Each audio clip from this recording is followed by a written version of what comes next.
नमस्ते, मैं अलका ठाकुर हूं और आप सभी का अलका मेडिकल क्लासेस में स्वागत है। तो आज हम बात करेंगे कि बहुत सारे जो पुरुष हैं, जो मेल है, वो ऐसा फील करते हैं कि उनका जो स्पर्म है वो बहुत कम निकलता है। लेकिन दिक्कत क्या होगी? दिक्कत ये होगी क्या कि बॉडी में स्पर्म कम बन रहा होगा। हो सकता है कि आपके बॉडी में स्पर्म बन रहा हो, स्पर्म की क्वांटिटी बिल्कुल सही हो, आपने बहुत सारे टेस्ट करवा लिए, लेकिन तभी भी आपको डॉक्टर क्या बोलते हैं? आपका तो स्पर्म काउंट नॉर्मल है। लेकिन दिक्कत कहां पे होती है? एक दिक्कत होता है और इसको शायद आप समझ नहीं पाते हैं, इसको आप जान नहीं पाते हैं। तो जानकारी बहुत ज्यादा इंपॉर्टेंट है।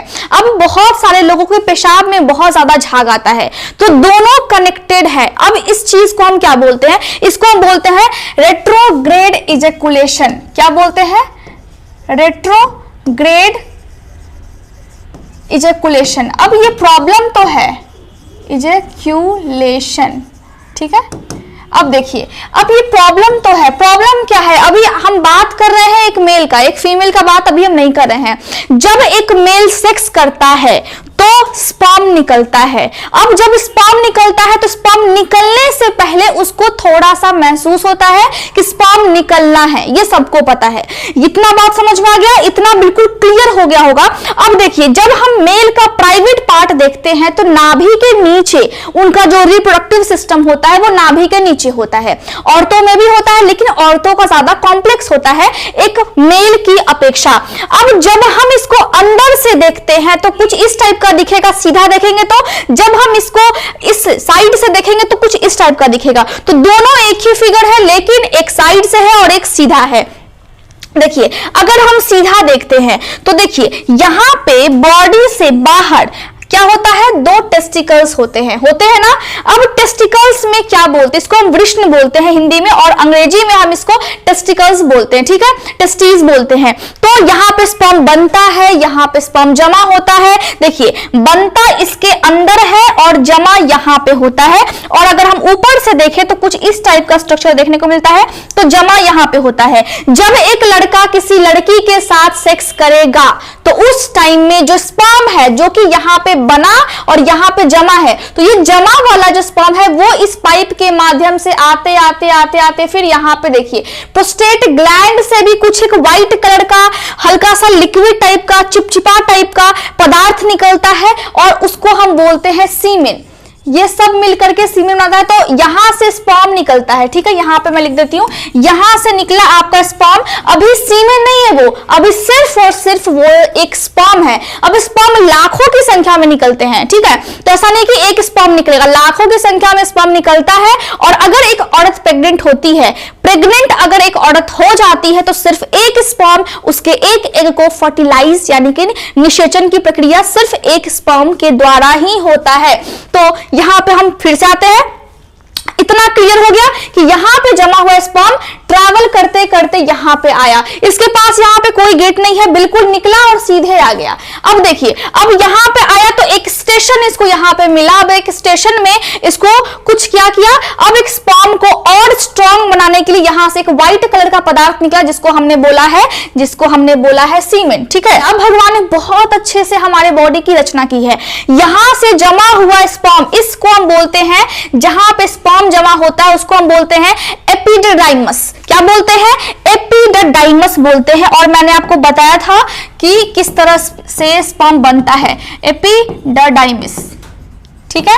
तो देखिए, यहां से स्पर्म निकला, अब यहां पे कोई गेट नहीं है, सीधे आकर के प्रोस्टेट ग्लैंड के पास गया। अब यहां से भी एक व्हाइट कलर का चिपचिपा सा पदार्थ निकला, उसके साथ स्पर्म मिल करके फिर जहां से आप पेशाब करते हैं, जहां से एक लड़का पेशाब करता है, उसी रास्ते से स्पर्म निकलता है।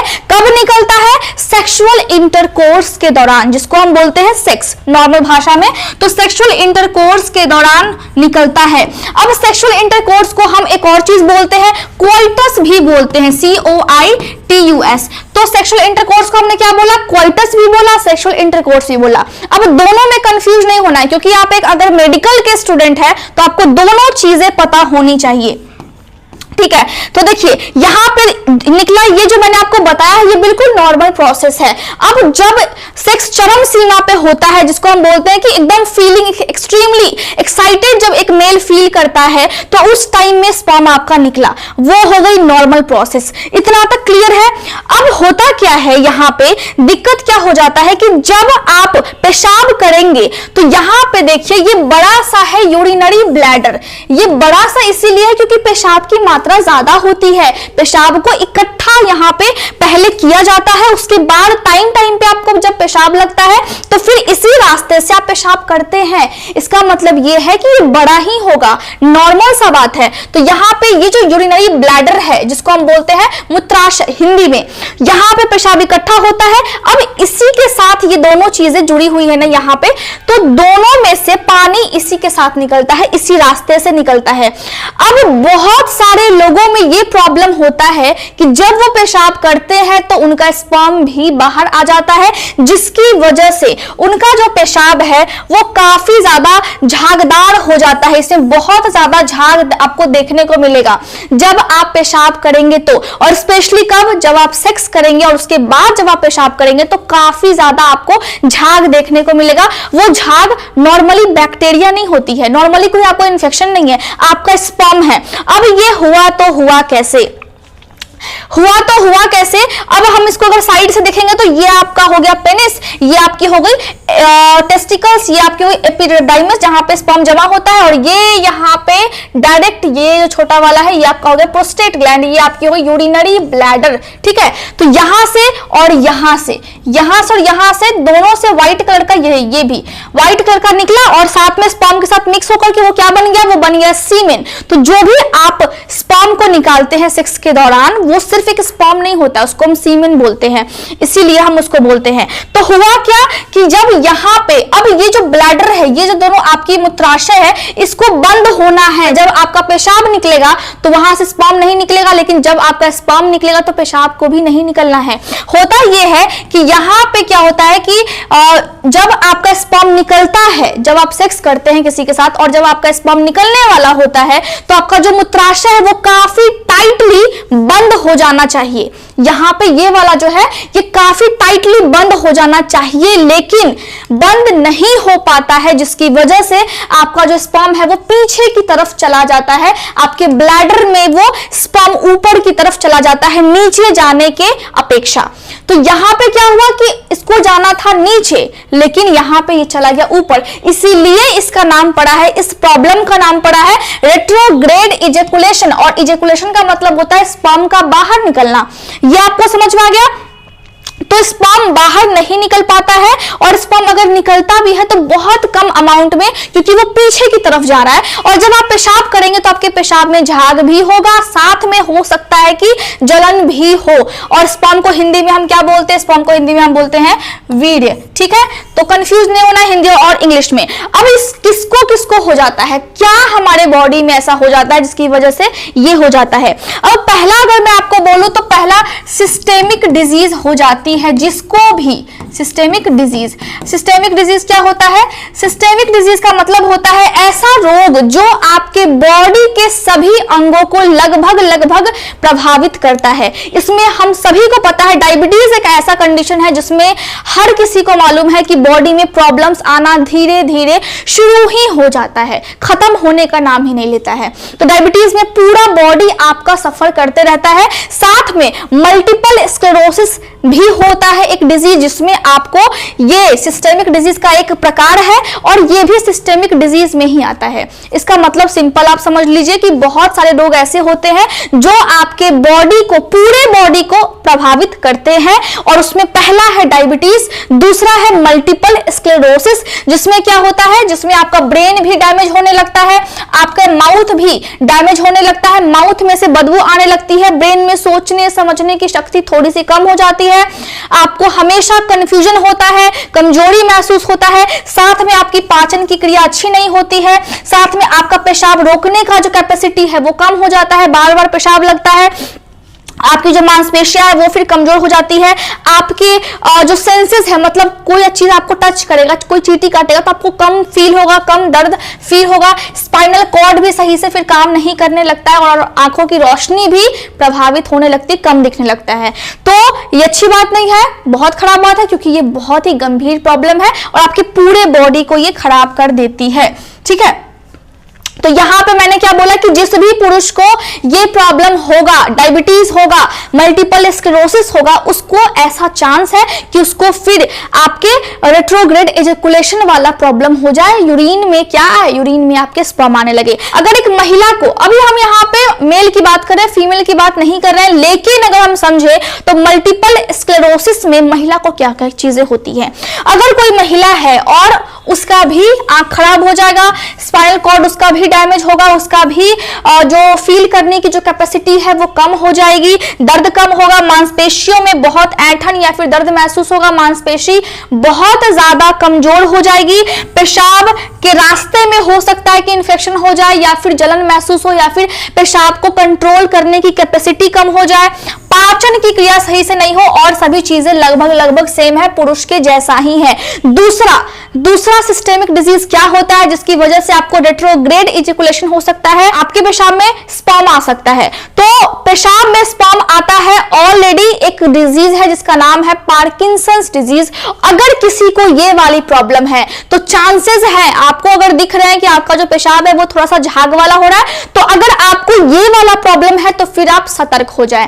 इसमें क्या होता है, पार्किंसंस डिजीज में आपका जो मूवमेंट है बॉडी का वो बहुत स्लो हो जाएगा, आप बोलेंगे आप सही से बोल नहीं पाएंगे। ठीक है, आपके हाथ और पैरों में कंपन होगी या फिर कभी कभी आपको ऐसा फील हो सकता है कि आपका हाथ और पैर अचानक से बहुत ज्यादा ऐंठ रहा है, उसमें ऐंठन हो रही है। साथ में आपको ऐसा फील होगा कि आपको कुछ अंदर से हो रहा है। अब ये चीजें फीलिंग होती है, ये मैं बता नहीं सकती हूँ, लेकिन ये आपको फील होता है, बहुत वीक फील होता है। अब सूंघने की क्षमता भी खत्म हो जाती है, सूंघ नहीं पाएंगे। कोई आपको रोज देगा, कोई आपको फ्लावर्स देंगे, आप सूंघ नहीं पाओगे। कोई खाना अच्छा है, आपको कोई बोलेगा सूंघ के बताओ कैसा बना है, आप सूंघ नहीं पाओगे। ठीक है, तो ये सभी डिजीज जो है वो पूरे बॉडी को अफेक्ट करती है, इसीलिए ये सिस्टेमिक डिजीज में आती है। किसी को भी ये वाली प्रॉब्लम है तो अगर आप नोटिस करते हैं कि आपके पेशाब में झाग है तो आप ये सतर्क हो जाइए कि हो सकता है कि रेट्रोग्रेड एजैकुलेशन की प्रॉब्लम आपको हो। ठीक है, उसके अलावा अगर हम मेन सिम्टम की बात करें, पार्किंसंस डिजीज बहुत सारे लोगों को हो जाता है, आखिर उनको पता क्यों नहीं चल पाता है। हमारे भारत में क्या प्रॉब्लम है कि हम जागरूक होना नहीं चाहते हैं, हमें जागरूक होना है, हमें एक दूसरे को जागरूक करना है, क्योंकि जब हम जागरूक होंगे तो हमें पता लगेगा कि हमारे बॉडी में क्या क्या प्रॉब्लम्स है।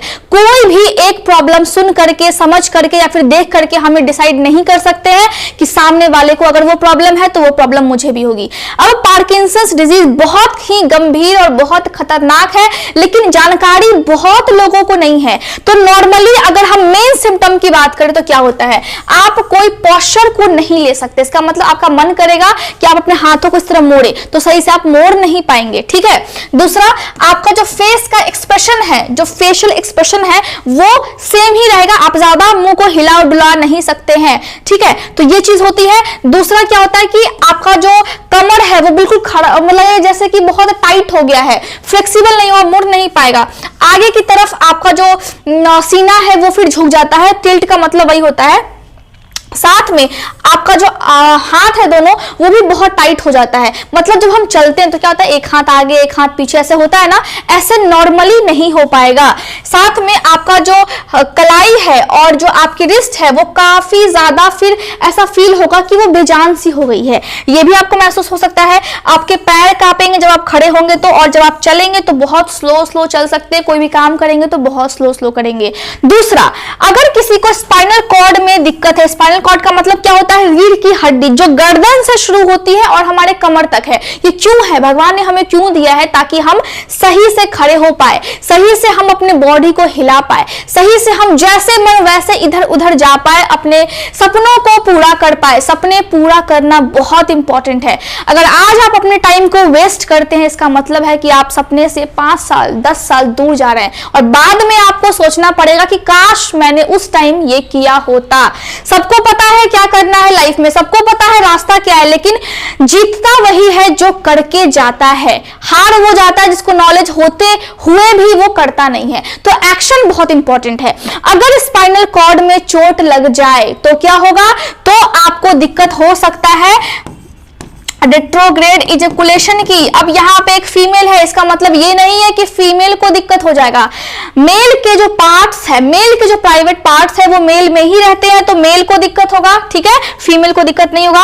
आदमी की बात हो रही है यहाँ पे। इसके अलावा अगर किसी को पैरालिसिस की प्रॉब्लम है, मतलब कोई अगर पैरालाइज्ड है तो उसके बॉडी में भी ये प्रॉब्लम्स हो सकता है। यहाँ पे ये फीमेल है, लेकिन अगर कोई एक लड़का पैरालाइज्ड है तो उसके बॉडी में ये प्रॉब्लम्स हो सकता है कि उसका जो स्पर्म है वो वापस से उसके पेशाब की थैली में जाए और पेशाब में उसके झाग बने। तो वहां पे आपको ध्यान देना है और स्पेशल केयर करना है जो भी पैरालाइज्ड हो जाते हैं उनका। पैरालिसिस कैसे हो जाती है ऑलरेडी मैं आपको बता चुकी हूं, आप जाकर के अच्छे से देखिए। साथ में हम क्या करेंगे, अगर आपके पेशाब में स्पर्म है, पेशाब जो है वो झाग वाला हो रहा है, दिक्कत आपको लग रहा है कि आपका सेक्स के टाइम में स्पर्म बहुत कम आता है, तो आप क्या करेंगे, तो हम क्या कर सकते हैं, डायग्नोसिस करते हैं। डायग्नोसिस का मतलब क्या होता है, हम देखते हैं पेशेंट को, आखिर स्थिति क्या है पेशेंट की। तो इसको हम बोलते हैं यूरिन एनालिसिस। मतलब आप पेशेंट को बोलेंगे कि हाँ भैया ये आप डब्बा लेकर के जाओ और इसमें अपना यूरिन लेकर के आओ, तो वो आपको ऐसे देगा, तो आपको जमा कर लेना है, फिर आपको उसका टेस्ट करना है, ठीक है। लैब में टेस्ट होता है। अगर लैब में टेस्ट हुआ और आपको पता लग गया कि अच्छा इसको क्या है, इसको रेट्रोग्रेड इजैकुलेशन की प्रॉब्लम है, इसके अलावा हम क्या देखते हैं, इसके अलावा बहुत सारे मेडिसिन होते हैं जो कि डिप्रेशन में जब हम पेशेंट को देते हैं, एंटी डिप्रेसेंट मेडिसिन। देखिए जिस भी मेडिसिन को हम डिप्रेशन वाले पेशेंट को देते हैं, उस मेडिसिन की वजह से भी बहुत लोगों को, बहुत मेल को ये प्रॉब्लम होती है कि उनका जो पेशाब है वो झाग वाला हो, पेशाब में उनके स्पर्म आ जाए। तो आपको ध्यान देना है कि मेडिसिन की वजह से भी हो सकता है। कभी कभी ऐसा होता है कि बॉडी में सर्जरी वहां के एरिया में किसी और चीज की हुई है, ठीक है, लेकिन उसको प्रॉब्लम हो गया है रेट्रोग्रेड इजैकुलेशन का, मतलब पेशाब झागदार हो रहा है, पेशाब में स्पर्म आ रहा है। तो पेशाब में स्पर्म आने की प्रॉब्लम सर्जरी के बाद भी हो जाती है। तो हम क्या कर सकते हैं, तो हम बहुत सारी दवाइयां दे सकते हैं पेशेंट को, जिसमें क्या आता है, एमिप्रामिन, ये वाला जो दवाई आता है। उसके बाद क्या आता है, मिडोड्रिन, साथ में क्लोरफेमिरामिन, और या फिर आप उसको ब्रोमफेरामिन दे सकते हैं, साथ में एड्रेफिन दे सकते हैं, स्यूडो एड्रेफिन आप दे सकते हैं। ये दवाई है जब किसी को भी रेट्रोग्रेड इजैकुलेशन की समस्या हो जाए, आपको दे देना है। लेकिन एक बात आपको ध्यान रखना है कि आपको अपने खाने पीने पे अच्छे से फोकस करना है ताकि आपका जो स्पर्म काउंट है वो काफी अच्छा रहे। साथ में आप अगर यहाँ पे प्रॉब्लम है ब्लैडर में, तो हमने क्या सीखा कि यहाँ पे ब्लैडर होता है, नीचे होता है प्रोस्टेट ग्लैंड, तो ये वाला पार्ट जो है वो बंद नहीं हो पाता है, तभी तो ऊपर जाता है स्पर्म। तो उसके लिए आप एक्सरसाइज कर सकते हैं। एक्सरसाइज बहुत सारे आते हैं, व्यायाम करें, डेली आप व्यायाम करें। और पुरुषों को भी ये चाहिए कि उनके अपने बॉडी के लिए कुछ ना कुछ तो करना पड़ेगा, क्योंकि आजकल क्या हो रहा है कि खाना पीना बिल्कुल सही नहीं है और लोगों की इनकम बहुत कम है, जिसकी वजह से वो अपने स्वास्थ्य को बिल्कुल ही छोड़ देते हैं, निगलेक्ट कर देते हैं। तो आपको खाना भी है, पीना भी है, साथ में अपने सपनों के लिए काम भी करना है। आपको खुद के लिए टाइम निकालना होगा, तभी तो आप स्वस्थ रह पाएंगे। तो यहाँ पे आपको समझ में आ गया कि किस तरह से ये चीजें होती है, किस तरह से रेट्रोग्रेड इजैकुलेशन होता है और बॉडी में क्या क्या सिस्टम है। बहुत सिस्टम है बॉडी में, अगर हम पढ़ने बैठेंगे तो एक दिन में तो होगा नहीं, बहुत सारे सिस्टम होते हैं। तो इसीलिए मैं समझती हूँ कि आज का लेक्चर आपको समझ में आ गया होगा। नोट्स आपको टेलीग्राम पे मिल जाएंगे। Thank you so much.